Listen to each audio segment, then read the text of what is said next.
네, 안녕하세요. 알려지지 않은 섬, 라프텔의 라프텔TV입니다. 토트렌드 영상이 10만 뷰를 돌파한 기념으로 무슨 영상을 만들까 하다가 이런 댓글들이 많더라고요. 왜 브룩은 없어요? 브룩이 없네? 물론 다른 캐릭터 이야기도 있었지만 브룩 이야기가 압도적으로 많아서 브룩 영상이 보고 싶은 분들을 위해 준비했습니다. 바로 보시죠.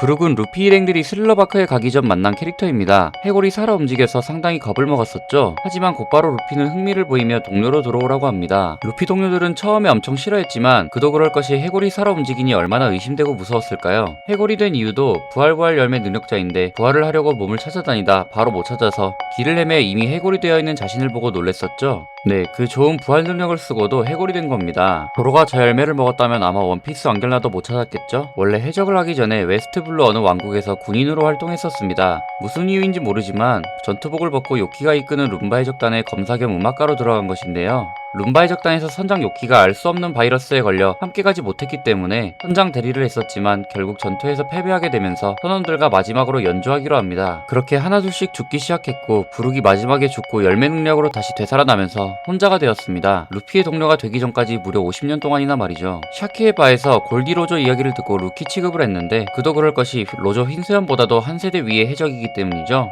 네, 아무튼 브룩은 모리아에게 그림자를 빼앗긴 상태라 햇빛을 볼 수 없는 상태였고 루피와 동료들이 도와주기로 합니다. 그렇게 조로가 류마와 싸워 승리하고 나서 브룩의 그림자가 나왔고 그림자를 되찾고 나서 모리아를 거쳐 쿠마와 한바탕 끝나고 연애를 할 때 루피가 동료 제의를 한 번 더 하지만 라분 때문에 안 된다고 했는데 루피와 동료들이 그 이야기를 알고 있었고 라분과 만났었기 때문에 브룩에게 모두 말해주었습니다. 그렇게 기쁨의 눈물을 흘리며 동료가 되었죠. 라분은 무리에서 떨어져 우연히 룸바 해적단을 만나 음악을 들은 후로 계속 따라다니던 고래입니다. 그러나 라분을 데리고 여행하기엔 너무 위험하다 생각한 룸바 해적단은 억지로 떼어놓고 갔으나 머리에 상처를 조금 입은 상태로 따라온 라분을 보고 놀랬죠. 그래서 등대지기 크로커스에게 부탁해 라분을 맡기고 다시 돌아오겠다는 약속을 한 뒤 떠났지만 전염병과 전투 패배의 이유로 브룩 빼고 모든 선원이 행방불명 또는 죽었기 때문에 다시 돌아올 수 없었고 라분은 그 사실을 인정하지 못해 항상 머리 박치기를 하며 자해를 했었죠. 그런 라분은 루피가 박치기를 하지 않게끔 룸바 해적단을 기다리는 것과 루피와 싸워 무승부를 하고 다음에 다시 싸울 라이벌을 기다린다는 명분을 만들어 주어서 더 이상 자해를 하지 말라는 의미에서 머리에 밀짚모자 일당의 졸리 로저를 손수 그려주기까지 했습니다. 브룩은 뼈밖에 없기 때문에 조로와 완력 차이가 날 수밖에 없고 그래서 검의 기술 차이도 극과 극입니다. 사실 2년 전에는 크게 눈에 띄는 전투씬은 없었지만 2년 후에 소울킹 브룩으로 돌아오면서 전투씬에 많은 변화가 있었습니다. 유체 이탈이 가능해졌죠. 유령처럼 돌아다니며 상대방을 놀라게 하고 대화를 몰래 엿들을 수도 있습니다. 그래서 어인섬에서 파파고에게 부탁해 철장 열쇠를 얻을 수 있어서 큰 역할을 하기도 했죠. 2부가 시작되고 얼마 안 지나 어인섬에서 이런 명언을 남기기도 했습니다.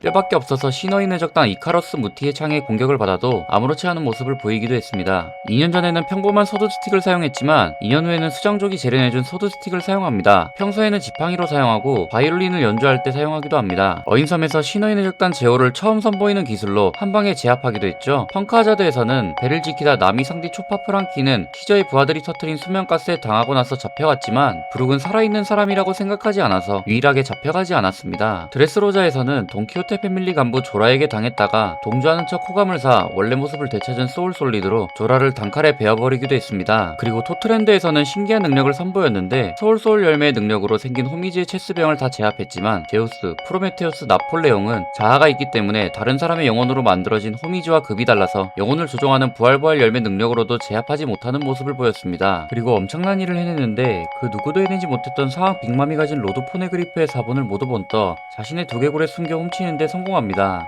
이 분위기를 이용해서 어림도 없지. 그리고 조금 앞의 미래를 보는 카타고리를 피해 카르멜의 사진을 깨는데 성공하기까지 하죠. 정말 토트랜드 편은 브룩이 갓디브룩 소리를 들을 정도로 엄청난 일을 해낸 것 같습니다. 평소에는 장난기 넘치고 팬티충이지만 루피에게 정말 충성심이 강합니다. 오모노스케의 명령에 자신은 루피의 명령만 듣는다며 바로 선을 그어버리는 모습을 보여주기도 했죠. 정말 한 번 살아나는 게 다일 것 같았던 브룩의 능력이 이렇게 성장하는 모습을 보니 앞으로의 행보가 더 궁금해지는 캐릭터입니다.